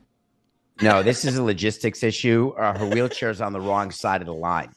She needed to be stage right, not stage left. I don't know whether she can extend her right hand at her age, but if she can, you put the wheelchair on the other side, have the right hand out, and you got yourself a bunch of high fives. This is someone should have noticed that in between. Once 4 players pass her, you stop the train of players, you move the wheelchair across the aisle, and then get the last group. Please, as fast as you can, create for me the new hit television game show where you ask David questions. Did you feel something there? And the answer is always, this is a logistics issue. Please, let's play that game and that show where you get see proven at every turn that he's not human, that he's not in any, that you would look at that video, heartbreaking video of an old woman being snubbed at the end of her life by a team she dedicated her love and her religion to. She's the most famous member of that team. She carried them to heights no one had seen college basketball go before. They are ignoring her. You see a logistics issue. I just want to solve the problem. That's what I do. I see a problem and I solve it. And this is a problem. I agree with you. Do I feel something? No. But what I feel is I can fix this and I can fix it quickly. And I would have fixed it at the time. This is a logistics issue was the best answer he could have given there. But what I'm saying to you is if you ask him questions, that will be his first sentence 10 out of 10 times. Some form of that will come out of his mouth because he's not human.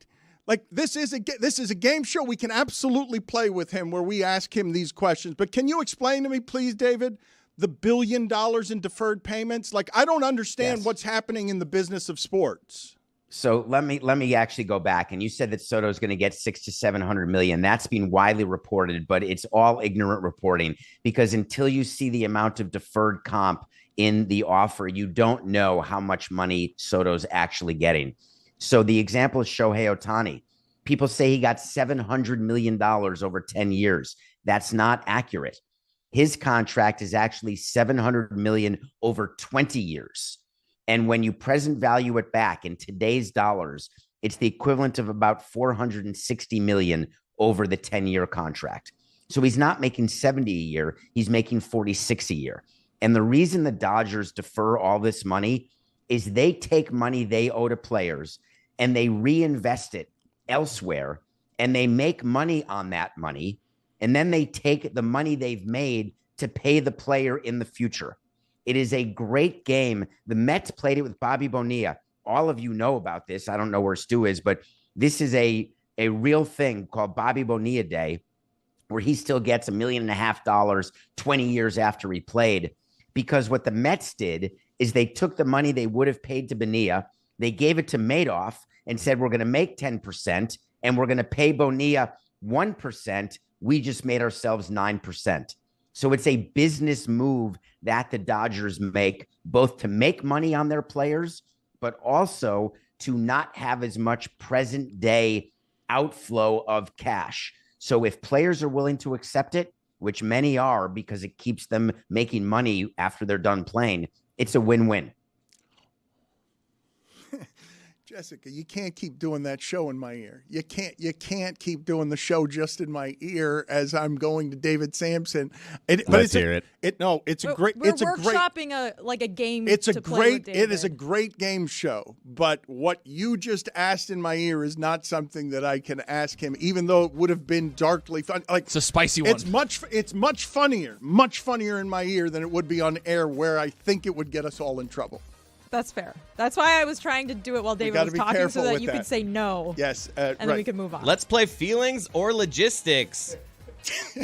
Kirk Herbstreit bringing his dog to college game day and his games. Feeling or logistics? Outrageous. There's really no place for that. That seems like a feeling. This is a good game. It's a good game. You guys could hit him with an assortment of things, and all he's going to do is land on business every time. Cold Not business. true. That's not true.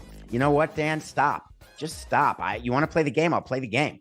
But don't paint me as something that I may or may not be based on things that you're going to make up just to try in an ear doing a show that I'm not privy to because it's not in my ear. The audience isn't privy to, and you're doing these private things. What is the benefit of that? Is that making the show better somehow? Not in my mind. I don't know what the hell you're talking about. It feels like a feeling, and Jessica's... But it was a logistical issue. Jessica was doing a very good show in my ear. I can tell you about it later, but you're right. It plays defense. She knows. It plays defense against... Asking me a thing that would get us all in a lot of trouble as you stop talking and the show reverts to me.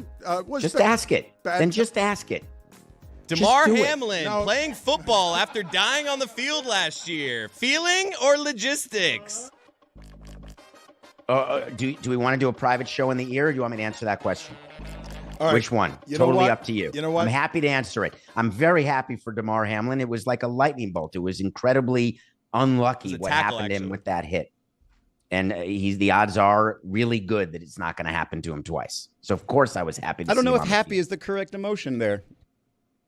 Wait, the arbiter of emotions? Wow. This is actually not a pleasant segment or whatever it is that this is. There's an emotion. Nothing. Why don't you go ahead and tell me what was in the ear? Because I think the audience would be interested in the show within the show. You know what, David? You are totally right here. But what I'm saying is that if I do what Jessica suggests that I do right now, Not with the music, we're not doing it would be deeply and darkly funny, and also wildly not appropriate right now. It's the thing that Izzy wanted to come in and talk about today, and as he started talking about it, I'm like, that's what I usually do to the show. I start with stuff that's that serious. Is there a movie that you're reviewing for us this week, David? Thank you, Jessica. There is, and this is actually an important movie for all of us to watch. It's called Buy Now, The Shopping Conspiracy. It's a movie on Netflix. It's a documentary. It's maybe an hour and 13 minutes. It is about Amazon, among other companies, and the waste on our planet from all of the consumption that we do, where the manufacturers of our items, like our phones or our clothes, there's no, quote, end of life plan for these items. And forget the BS of recycling and all that nonsense, which doesn't actually work. The reality is that we don't know what to do with everything we're wasting. And these companies, and I am so guilty of this because I'm a TikTok, Instagram, Facebook shopper constantly. One click at my door the next day. That all of the waste that I'm contributing to is sickening. And so here's the suggestion in the movie. If you want something, put it in a cart and let it sit for 30 days. And if you still want it, then buy it. But as a company, we don't allow that, because if you go to lebatardaf.com or davidsamsonpodcast.com and you put a piece of merch in the cart, we're going to send you an email every day. Twice a day sometimes, saying, oh, did you forget about your cart? Because we want you to buy what's in the cart. So there's no interest at all to improve our lot in life, which is to ruin the earth with this waste, because we are people of consumption. And my takeaway from the movie, folks, spoiler alert, there's a few people out there trying to help, but it is putting a finger in the dam of waste. I believe that we are in the apocalyptic hellscape portion of we get so much convenience sent to our house with jet fuel and in boxes that we're throwing away, that we're ruining the environment faster than it's ever been ruined, so that we can all die together one day, poor before rich. Going to make sure that Elon Musk lives in space somewhere with all of I our... don't know. This sounds like a logistical issue to me. It does. We just need something to do with all our trash. You're so right. Let's see what Jeremy produced here in a panic as fast as he could about the hollow, sad emptiness that is David Samson being a robot.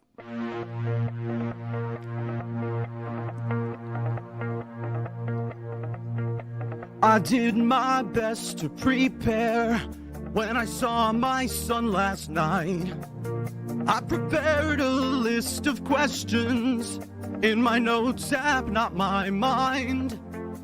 And sometimes I get nervous when I have to speak to him. So I brought to my son Stugotz's book, Are We Human? Are we Samson? We cannot talk to our own families. And I'm writing rundowns so I can prepare. Are we human? Or are we Samson? Good job, Jerry. Good, but not better than Rose, though. Never. Not better than follow Rose. I wouldn't even try to better follow than Rose. Rose. It's You just just a separate situation. Nothing personal is the name of the podcast. Thank you, David. Thank you.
show has been moving too fast this week with all of just the college football thing, the virus, the thing that infected the show. And so there are a number of things I haven't gotten to yet. The useless sound montage. That's a always popular wonder, and we get to it later and later every week. It needs to be earlier in the week. I'm going to start cracking the whip around here after the holidays.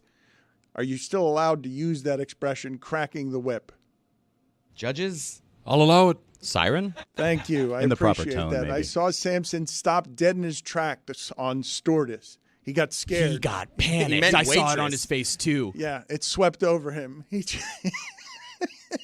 rarely happens to him. I know, but he's getting old, and he's an old white man, and can be dangerous for them at the moment, too. That's why they voted the way they did. That's how that happened, just so you know. Like, they've always been in power, and they're like, no power for women, no power for any of you. Power all ours. We'll give it to our biggest orange crook and let him run everything. So useless. Yeah, useless sound. It's like what I've been shouting for 4 years into the wind as anarchy comes my way. It's my useless sound. I'm the sponsor of useless sound. Lad's a gift from the football gods. So is Tarheeb and Joe Alt and Cam and Marcus May. How about that? Just a beautiful thing. I got hit in the not so funny bone. We'll have to take a look at the film, see where we can get better and improve. Can't say enough about the efforts of the guys in that locker room, the splash playmaking. Playoffs, furthest thing from my mind. You never know what can happen. So, like I said, I'm just going to keep putting one foot in front of the other, try to be the best player that I can be for the rest of this season, and week in and week out, day in and day out, trying to be the best that I can be. Our guys fought hard, did a lot of good things. Too many mistakes. We got to clean that up if we want to get to where we want to go. We wanted to come out and attack because we knew what they would give us. That's what I mean about the depths of these waters, man, these divisional relationships. It is not checkers, it's chess. Resilient team, done a lot of different things. We were so determined team. I think that was noticeable all week of how determined this football team is. It's a good win. You're finding a way to get the W, and that's ultimately what we did. Small cats will steal your soul. Never have them around. If it's a house cat, that'll steal your soul. What it means is that we did a great job today. It gives us a lot of momentum and everything else, but we got to use it for good. We got to be able to respond. We got to be better next week. Mike's a grown-ass man. The naysayers will, you prove them right, they'll be louder. So that's part of the territory. You carry that until you do something about it. And unfortunately, we didn't tonight. It's Thanksgiving. Pat's girlfriend Jill, she made this fire-ass little banana thing, and I had too much. So I guess that I didn't know it affected me until that first drive. Thought we did a great job at weathering the storm. We got to make better decisions in some cases. We can't turn the ball over. You know what? I have never met Captain Andrew Luck. I hope they continue to tweet. My mama just told me that. She just cussed me out. So I'm mad. So we gonna get after it, bro. I ain't gonna lie to you. We gonna get after it. I can't wait till this bot get on. Well, the thing I was doing in the theater was I was singing along, so I was waiting for my wife to nudge me to stop doing that. But when Alphaba goes into the Wizard and I, it's hard not to. And then defying gravity, it's hard not to. I know I'm better than this. I know. I'm just praying for the Lord to deliver me from pick sixes. Aren't we all? It is such a good quote at the end of that. The Jameis experience continues to echo. None of us want it on our football team, but we just want it around football.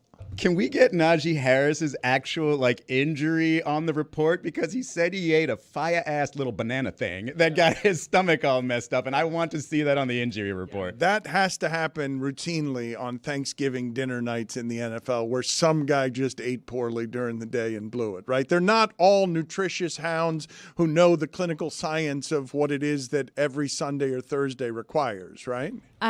Yes, I think that the Thanksgiving diet is a specific one, not just in so that it's, food you don't normally eat, but it's the amount of food that you probably don't normally eat. Yeah. I was watching the AFC North Hard Knocks episode, and my favorite moment involving Thanksgiving was they went to the Hayward house, so Cam Hayward and his brother Connor, who are both on the Steelers, and Cam was like, hey, did you see the end of the Lions-Bears game? It was crazy. And I love that even NFL players are watching Matt Eberflus screw that up, and they're talking about it at their Thanksgiving dinner. You mentioned Thanksgiving. I had my most epic Thanksgiving leftovers ever this year. I did it differently. Usually, I've always just been a real boring leftovers guy. Put it all on a plate, zap it, and eat it the way you did. Boring sex of Thanksgiving. Like the boring sex. Just give me the same style of plate. Just zap it up. But you know what? The old zap. Wait a minute. Well, at least Tony, I do you use just the air judge. fryer. Wait a minute. You just judge the sensuality of Chris. You Just like, all right, let's do it. Well, zapping implies microwave, and that is very sad. I would air fry it at least. Oh, Tony. most people microwave the leftovers. No, like not nowadays. Microwaving is if I fine can for air those. fry it, I air fry it. If it's meat, if there's meat involved, meat gets very rubbery. Depends in on how microwave. lazy you want to be. I'll But- microwave. So this year, I was like, all the the social media algorithms. I saw people making like Thanksgiving egg rolls. I was like, I want to do something fun. My dad makes a soup. I was like, you know what I'm gonna do? I'm gonna get a hoagie. Nice. Like a 12-inch roll. That was your idea? And I'm going to I'm gonna have a Thanksgiving sub. You made a sandwich? I That's made- what Yeah, we everyone all do. does. No, but I'm telling you, this is not just a sandwich. This is not just a turkey sandwich. This is every single thing you would have on your kitchen plate sink. in this roll. Yeah, it was that's right. it was so delightful. I cut it in half. My wife's like, I'm not eating that. I'm like, all right, I'll have both. Okay, well, now you have to just tell us, go dish by dish, what did you put in the sandwich? Well, we Because started- this is not a novel concept. We at started with a all. base of mashed potatoes. Ugh, already up to Okay. about right. As is that's your obvious. mayo. That's the base. Okay, but that's your mayo. I on was the sandwich. lathering Yeah. it like it was mayo, actually. Okay, so wait a minute. You're gonna go even fatter than the average fat Thanksgiving. So Like it was like a schmear. So the mayo on your carbs is mashed potatoes. Right, and then we go with a little green bean casserole. That's your at this salad point- with your mayo. lettuce. Which Yeah. at this point is just mush. You know what I mean? Like So you got the mush day on after, top of mush. Yeah, mushy It mush. did have Green the bean crunchies. casserole is an affront to God. It had the crunchies on it, but those aren't crunchy anymore. So now it's just mush. the crispy I'm onions. slopping it Ugh. in there with a spoon. So and- far, this is way more than just a leftovers sub. and- Chris is right. And then That's your vegetable. now you're thinking this is a little rich. This is like there's a lot of A little. You know what? We're gonna sweeten this up a little bit. Put a little cornbread in here. So now we're gonna put a little cornbread in here. Bread inside of The bread. cornbread, Wait a just a little second. like dusting, I'd say almost like the way Salt Bae does. An I'd say innovator. I was Wait, like, Chris, just like did crumble you- it up. I was crumbling up my leftover Cornbread shake. You should cut the cornbread in half and put something in between the layers of cornbread so you have a sandwich next year. inside a sandwich. Sandwichception. And then on top, good old turkey. My dad's fried Cajun bird, leftovers turkey. of that. It's good turkey. Sprinkle that on top. So now the top, you see the meat. It looks like a good sandwich. All that mush underneath it. Hell yeah. And then, of course, just gravy. Just gravy on top of it. So then I cut it in half, and I got this. I'm telling you, it looked like Food Network quality. It was just had the Did you take a pic? You could see the layer. No, I don't think I did. You could Oh. see the layers of mashed potato, and then I just bit into that thing. It was so mushy. Cranberry sauce? But it was so good. I didn't have cranberry sauce. I would have Mm. added I that. love cranberry sauce. But it was delightful. Sounds disgusting. How'd you leftover? Dan? I'm going to get back to that in a second. Tony was sort of nodding his head, and I don't know whether he was disgusted or not. What? Oh, you come were on, just- I didn't like the sandwich choice. You'd crush that sandwich. No, I do every time that we have the Thanksgiving leftovers. The thing is, I do it differently, right? I get fresh on Black Friday. I go to my local bakery and I get un Why are you pan cubano whispering? rico, pero está like this, right? And then I get it, un pan cubano, a Cuban bread. Okay, thank Okay. you. So I get a Cuban bread, right? The blue and the He's red never- stripe. Yeah, of course. Yeah. So he's never heard that, Dan? I don't know what's going Un on pan here. Un cubano. pan cubano, pero rico. You Pero said it está very fast. calientico. You said it very fast. Okay. So I get the Cuban bread, and then I cut about 17 inches. Yeah. Right? So I get that 17 Brother, inches. that's right, not 17 inches. Right in the middle. Right in the middle. Put that on. Then I get, because we do a couple different meats over at Thanksgiving. We got turkey, but we also have honey ham. Dan, I know you're a big fan of honey ham with Yeah. the spiral on top. Yeah. So I layer that first, right? We get the turkey You're on going to first. give me ham and sugar it up? Sure. And burnt crispy Yeah, on top. yeah, sure. So I got the Sugar turkey. on my ham? Yes. Exactly. And then I put the ham. And then on the top of the bread, I put sweet potato casserole with a little bit of marshmallow. That little bit of marshmallow right on top. Then I layer it with a mac and cheese, right? And then I close that up and then I put it on la plancha. And then it goes. You are hitting that with some Latin sensuality, and it's making Jessica make a face. It doesn't seem Jessica seems to find more appetizing that monstrosity that Chris Cody described, which is a horror, by the way, because none of that stuff's holding up very good, and that casserole's dripping. Like you're not doing this cleanly. You're eating a sloppy sandwich. It was like pouring out. I would bite. That's- It would no, like pour that's- out of the back end The of it. description of it all as mush is what did it for me. So my sandwich is usually a layer of cranberry sauce, turkey, maybe some gravy, and then I'll add one side to it depending on what we have, like potatoes or something, depending on what we have left over. I'm not adding multiple layers of mush on top of it. Tony's intrigues me because you have the cheese element. That's sizzle. Exactly That's which sizzle I again. do think does add Yes. something. Cheese is not a Thanksgiving thing, though. I don't associate mac that. and cheese. Mac and cheese, yeah, but it gives you the cheese of the sandwich. Every good sandwich needs cheese, Dan. I've never really liked the idea of a sandwich with leftovers. It's just more carbs with the carbs that you're already eating. I'm not saying it's unhealthy. It just doesn't feel like it's that good. Put it on the poll, please. Does every sandwich need cheese, Dan, at Le Batard Show? Absolutely. Every good sandwich I think, needs Izzy, cheese. it's just that, like, you get the turkey presented to you in such a way Thursday that Friday you want it done differently. So you're adding bread to it and you're eating it cold versus just reheating the same plate of Thanksgiving a second time in a row. Or third time if you're an early Thanksgiving person, because then you're having Thanksgiving and then Thanksgiving again at like 8 o'clock during the Packers-Dolphins game. And then the next day you're having Thanksgiving again. I do enjoy several Thanksgivings in a row. Yes, yes, it's pretty good.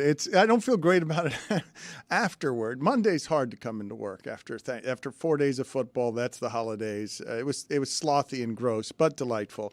I have not been able to get to all the things in the show over the last couple of days that I want to get to, so I'm just going to combine them all now. Okay, the bucket of death has to be in play, so let's get that going. Let's do Thursday Thunder as well. I have a number of different things that I need to get to behind the bit we need to get to. So let's just combine a bunch of things here, and let's start with the bucket of death. Go around the room, and we will combine that. You just made Chris so nervous right now. Well, I was like, there's thunder music, there's yes, bucket of death music. I know you've got a lot of different music, but I need to get all of this out of here at the same time because it's too much. And this is like the sandwich you were just describing. We've just got this. We got this. Where's La Plancha? Which ingredient am I? Yeah, well, here this segment is the green bean casserole that's spilling all over the place that I've hated for years. That shouldn't be in the sandwich, shouldn't be in Thanksgiving. I got the Buffalo Bills at the Rams. They're -4. I think I'm gonna have to keep this one. Okay. Yes, the Bills. It's a weird one. Why is that weird? Tough Just one. like Long travel day. Bills I don't clinched know. the AFC East. I still think the Rams are good. What am I The doing? Rams are 500. The Rams are probably pretty good, but the Bills are one of the best teams. I gotta take the Bills -4. I have to. We've already moved on. Jaguars. Ooh, I'm so sorry. Putting that back. Playing the Titans. At Titans, 3.5 Who's point starting? Mac Jones is starting. dog. 3.5 point dog. Turn of the Mac. Got a face mask. 15 yards. Damn it. I haven't been here for Grid of Death in like 2 months. You guys like never do it when I'm in here, which is a bummer. Stugotz always skates on this. The too. Ravens that have a bye. Congratulations. Thank you. Boo. I So know. happy for you. Never happiness. Reaper, come over here. I like doing it with my right hand. I've got a great streak going, Chris, and because people aren't made happy by this, I have not lost yet this season. You're not made happy by this. I'm not. Can't dress up. I haven't lost this year either. I am the only person. I've who's got the worn a Pittsburgh costume. Steelers. Ooh, Browns. I heard the Pittsburgh. commish was threatening me. You guys should all know she's bringing on an enforcer, and she's really mad that no one's paying their penalties. Are you taking that, Tony? I think I'm going to put it back. Reaper looks Yeah, short the today. Jameis Winston experience. Wow. It happened once. It could happen again. Why'd the Reaper get so short? That's not nice. I feel like the opposite of the Jameis Winston experience happened the first time they played Yeah. Pittsburgh because he didn't throw 2 bone-crushing I got the pick Bears. sixes in the fourth quarter. Go Bears. Oh, The Bears are at the Niners. The Bears But you know what? We already talked about the Niners window. Closed. a 4-point dog, the Bears at the The Niners. post-coach firing spike, perhaps, Always for the good. Bears. And TB at the offensive court as head coach now. Lost 22 pounds, by the way. Ooh, He's so the stressed out. Patriots. Yikes, I'm throwing that right back. They're on a without bye. even They're on a look- bye. It already went in? Already What's threw the it back. ruling I on already that? threw Oh, it back. Went in, he's By the way, out. I owe 2 penalties already. I've only done this twice. I've lost twice. And you haven't paid any. Yeah, of no. them. You'll fit right in around Ah, the Wizard of Oz. All right. I'd take the Tin Man. Thank you. Lions, Lions. Bengals, That was Bears. me. We'll go back to you. You can decide in a second. So look at the Lions, Bengals. You know how this works. I got the Jaguars. I used to say Jaguars, and now Mike Ryan called me out on it. So now I go the other way. I'm It's like Jaguar. Jaguar. I'm putting that back. I don't even have to look what they're playing. I got the golden helmet of life. Congratulations. What the- No one is happy for you. I'm looking to get the swap helmet so that I can take that from you. The golden helmet of life. The golden helmet of life. the golden helmet of life. I've got the Lions. I'll keep that. I don't know who they're playing. They're at The home Lions. against the Packers. They're 3.5-point favorites. Tonight. Who's who game, Dan? Oof. That's Best right. game of the week. You have mentioned it's a who's who game, and it is the Packers going to the Lions. I do not want to talk about that game. I do want to promote a couple of things that we've got coming up here. Is a Bengal a tiger? Yes. I will take the Cincinnati Bengals. Woof. At the Cowboys. Bengals are 5.5-point favorites. Why did you have to ask us that? I wasn't sure. What did you think a Bengal was? I didn't really know the rules if it had to be a tiger. Like if it had to be a Detroit Tiger, I would take Like a the Detroit word Tiger. tiger. Tarek Skubal on the Right. bump. Oh, Opening okay, day okay. in April. I had a hot take because, as you mentioned, there's a NFL game tonight. I think last night was one of the underratedly worst days of the sports calendar. I got home from work, and it was like there was 30 straight days of football prior to 50 straight days of football prior to Thanksgiving.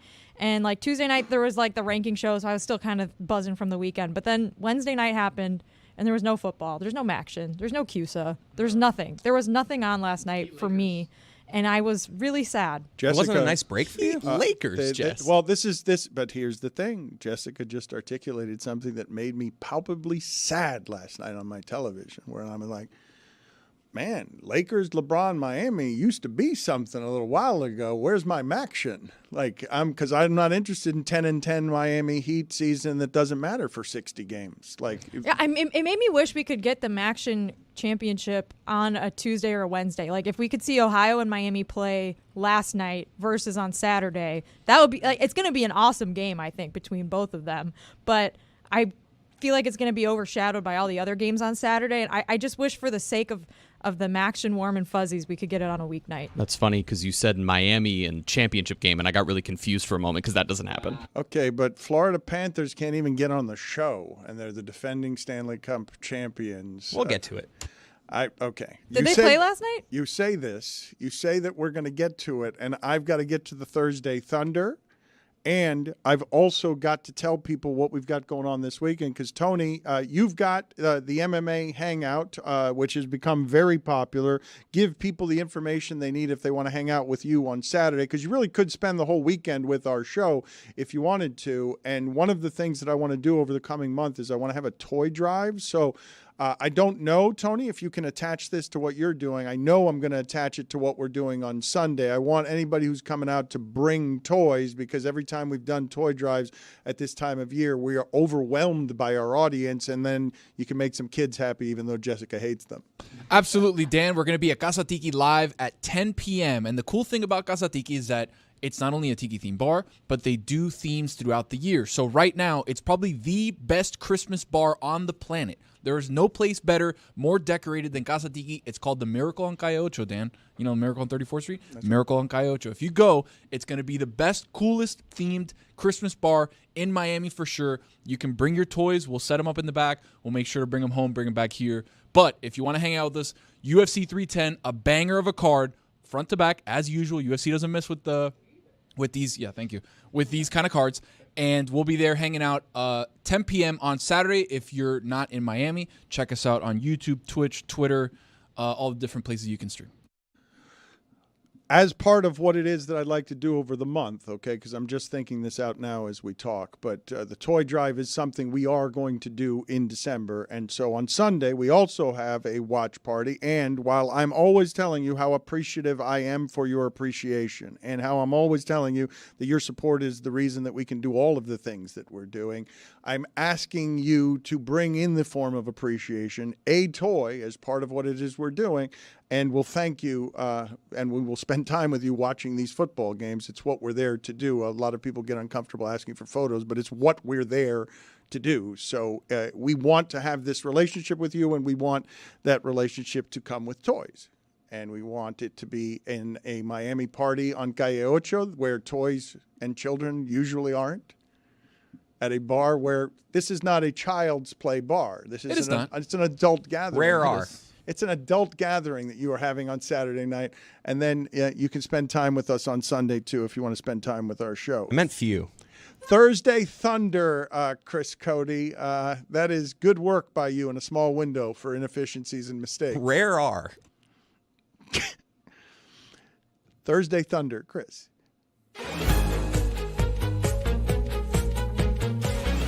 I like the idea of people just coming up to Dan with a toy randomly and be like, here, can I talk to you now? That's how it's going to work. The exchange is going to be that transactional. Bring me a toy, I will talk. Oh, you got a jump rope? All right, what do you want to talk about? I will give you about? a sports take in exchange for a toy. Thursday Thunder, sponsored by DraftKings. Stay tuned because you'll hear all about what DraftKings has to offer all throughout the show. DraftKings, the crown is yours. Tony, give it to us. Guys, I've been given the, thank you, Thursday Thunder by Mike Ryan. He has set this one up.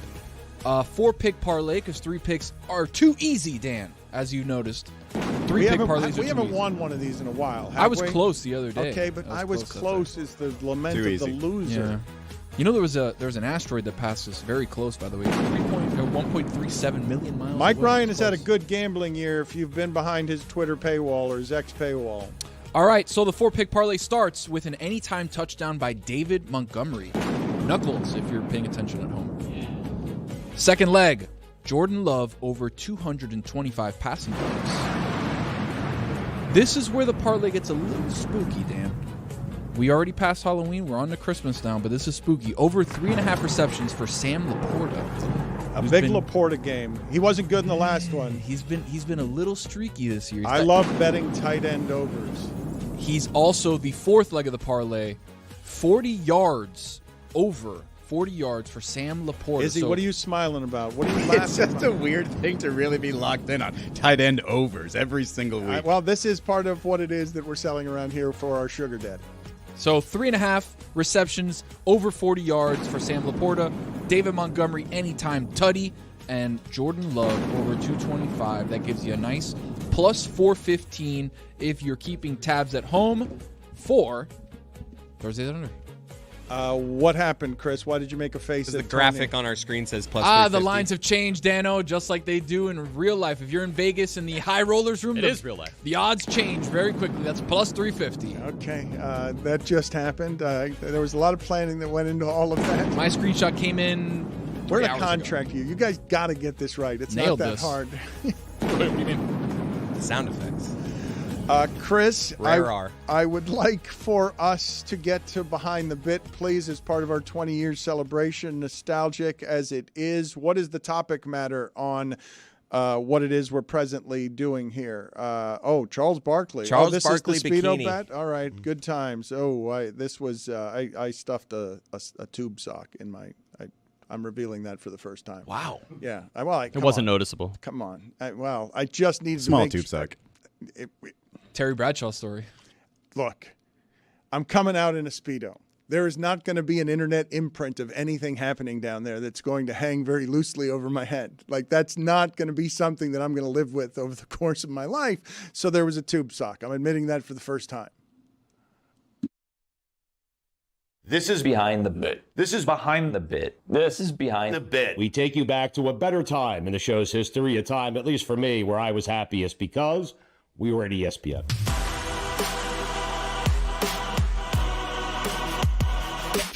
We are live at the Clevelander. The time has come. Dan Le Batard is going to pay off his bet to Charles Barkley, who is going to disrobe Dan Le Batard in just a second. Charles, what is going on here? We are staring at Dan Le Batard in a bathrobe, and he is about to take that off. I'm sorry, Charles Barkley is about to take that off. Dan, how do you feel right now? We can see the sweat. We're wondering. I'm playing sideline reporter here. How do you feel right now, Dan? I'm feeling unusually confident right now. I feel like I'm in a position of strength, and I'm going to be able to turn the tables here shortly on Mr. Barkley. All right, Charles, are you ready? This is a bet 1 year in the making, and I get to see Dan in a Speedo in all his shame. Well, in all first his shame right now. Hey, I want to apologize to South Florida right now. Charles, you ready to do this? I'm ready. All right, here we go. Charles Barkley is making his way over to Dan. He is slowly pulling over. Oh, boy. Whoa. Dan Le Batard. Oh, that's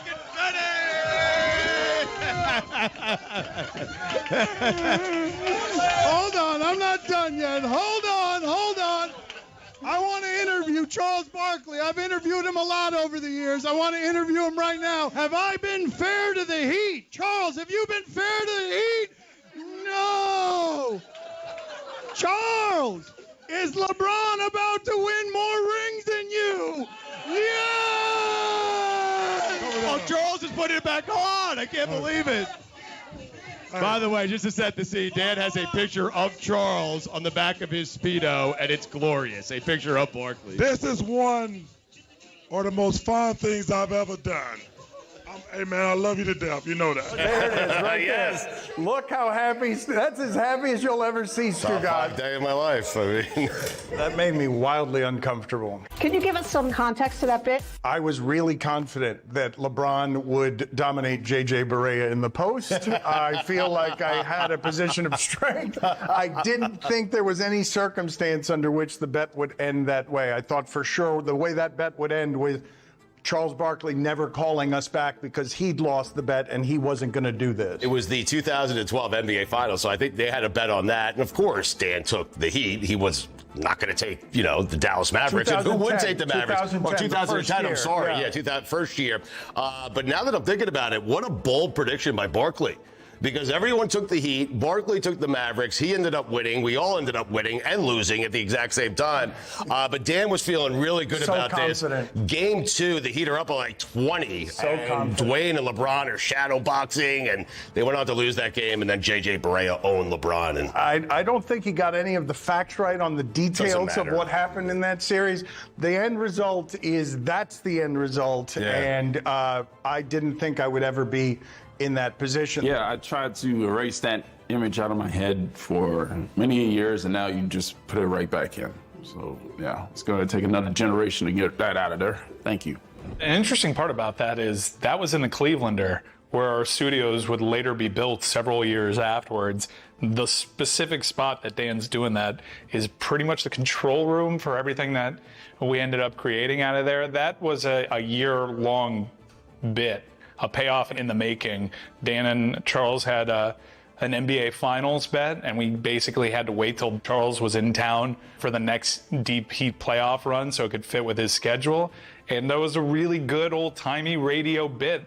Spectacular in its execution. It's always a good radio bit when you paint a vivid enough picture to have the audience wish that they were there. And I think most of the people listening that day remember it and also wish that they were there for it. Didn't he have Charles Barkley on his butt? Yes, he did. Charles Barkley, he had a picture of Charles Barkley on the Speedo facing in that direction. And yes, he was moving around to answer questions, basically. the whole interviewing Barkley, but not Barkley, interviewing your butt was totally unnecessary. The best I could do is have my brother paint me to cover up all of the places to distract a lot of optical illusions so that people wouldn't look at anything happening in my mid-region. As a recollection, it looks like a lot of fun. I will tell you in all honesty, that's as scared as I've ever been. I didn't want to be in front of people in that way, and there were a lot of people there, and Stugotz delighted in my discomfort. Plus, you left me alone with a microphone. Right, and you liked that We were part, terrified too. about that, I remember. He liked that part, too. Stugotz had to be our play-by-play guy because Dan could only do so much, and Dan was being a real showman with the presentation there. Stugotz, we all enjoyed it. Stugotz's voice was completely different back then. I'll tell you that. He was very young back then. Now he's old, your lungs filled with cigarette smoke. But yeah, he had a great time back then. There's no bad story, nothing that went wrong during this bit, no nightmare, no issues with flights and getting talent there. All the memories of that event are good. I mean, look at it. It'd be ridiculous to remember anything other than a jovial time. Was there any preparation to get into that Speedo? Was there a cleanse? There was some fasting involved, some juice cleansing. Yes, it didn't do enough good, but yes. I do think also, and this is something I'll only reveal here, pretty sure there's a tube sock in my Speedo, just to avoid any imprinting. That's a heady play. Yes, according to sources. The old tube sock. Yes, a tube sock. I think Dan appreciated the year-long runway. to prepare his body for this. There was certainly some waxing. How into the bit did you think Barkley was? Greatest day of his life. He was pretty happy. Yeah, he was pretty happy in our shame. But who doesn't like to be right? And usually when you get to be, like he knew I was not wanting to look like that. So I threw as much distraction as I could at the situation. You think you distracted us. We were all looking at the same thing. I know. It was a tube sock, though. I don't think Charles... Do you think Charles would have paid that bet? I don't think Charles would have paid that bet. Are you saying he would have weaseled out of the bet? I think he would have, yeah. I would have weaseled out of the bet. I don't know about Barkley. I think Barkley would have delivered on that bet. It was content on the front end, it was content on the back end, and it's still content today. How much did Charles Barkley enjoy the bit? I mean, look, he's got one of those great smiles in all of entertainment, and he couldn't keep it from flashing over his face. I mean, the photos of this are pretty ridiculous. In a nutshell, if you were to encapsulate just a handful of images from our show, I'd like that one. I'd stack that one right up there to describe what it is that we're doing. Charles laughing as he's pointing to Dan's backside as he wears a Speedo with Barkley's face on it. That was great stuff. Dan is questioning whether or not he would do it. Yeah, I don't think he would have done I'm not going to be the guy who says that. I'm not saying about that. Listen, I'm trying to get Charles back in our good graces. I don't think I've seen Charles since we did that event. I don't know what's going on, but I'm not going to be the guy that says Charles would ditch on a bet. He wouldn't do that. Speedo Man, Barkley's picture right on his can, packs it in nice and tight. I wish I lost my sight. Look out! Whoa! Dan is the Speedo Man.